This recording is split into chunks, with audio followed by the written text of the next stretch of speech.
Great. I'm joined by Mitch Hahn. Mitch, you were recently anointed the NEAFL Coach of the Year. Congratulations. Yeah, cheers. Thanks, Joe. So I think it's a great reward for our whole footy club. The work that Zane Littlejohn, Paul Henriksen, Scott Borlace, Luke Curran have done has been fantastic for our players and led by Fags and all the assistant coaches there. So great reward for the football club. I guess I was just the lucky one to go up and receive the award. But for us to be able to have so many healthy players each week to choose from, that's why we've had such a great year as well.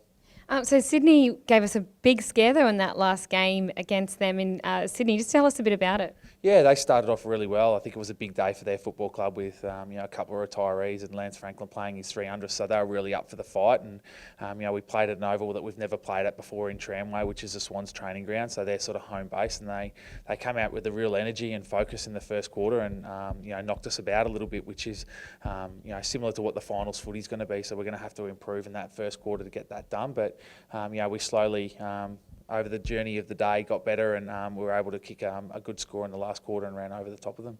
So who were the main contributors in that last quarter to kick 10 goals to really boot the Lions home to remaining undefeated in an entire NEAFL season? Yeah, we started to win the ball out of the middle. Ryan Bastanak was fantastic in that last quarter, and he was one of our better players on the day. Archie Smith was getting his hands on the ball there, as was Connor Ballenden when he was in there. And we got the ball going forward, and Tom Fullerton kicked a nice goal, and Connor McFadgen kicked some goals. So it was good. It was I suppose everyone started to contribute in that last quarter, and we started to dominate the territory battle, and that's what we wanted to do early. But the Swans were just too good for us at the start. Was it on your mind that you were on the cusp of creating history, becoming the first team in NEAFL history to go a whole season undefeated? Not really.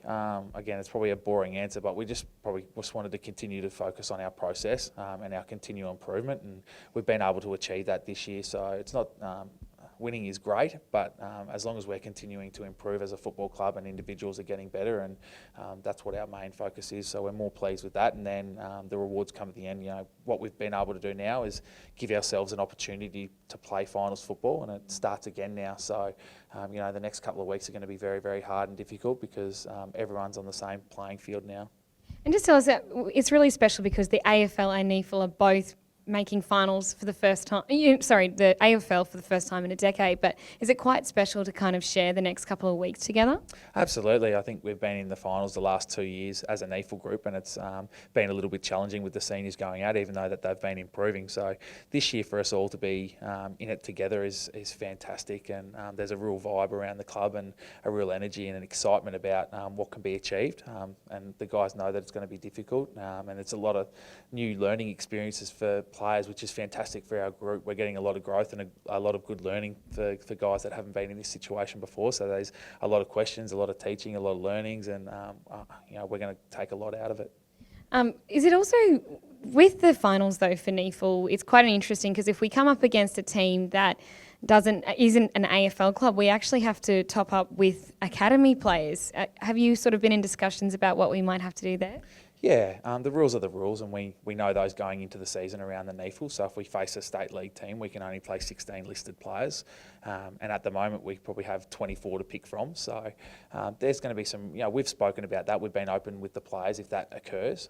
So there's going to be some challenging and challenges for players who don't get selected, but they've been a part of the group for the whole year. So we'll make sure that we continue to keep them involved, and they're going to be an important part of how we go as well. So it's going to be interesting to see how the selection process goes about. It's going to contribute to a fair few different factors, which are going to involve the senior coaches, Fags as well, depending on which players are going to be close to playing senior football and what's going to be a good balance, and then which guys we think are going to benefit from the experience. So there's going to be a fair bit of thought into picking the 16 if we have to come to that, but hopefully we don't have to, and the Swans get through and GWS on the other side. But if that comes to it, we'll certainly be ready for those conversations.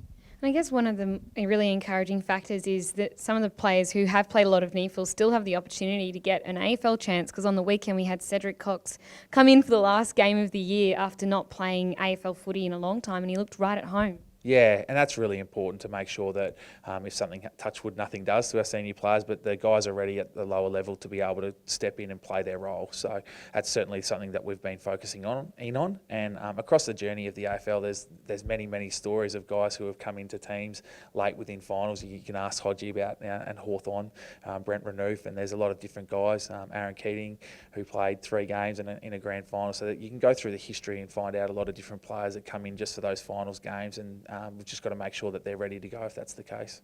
Thanks so much, Hani, and good luck with the next couple of weeks of finals preparation. Cheers, exciting times. Thanks, Jose.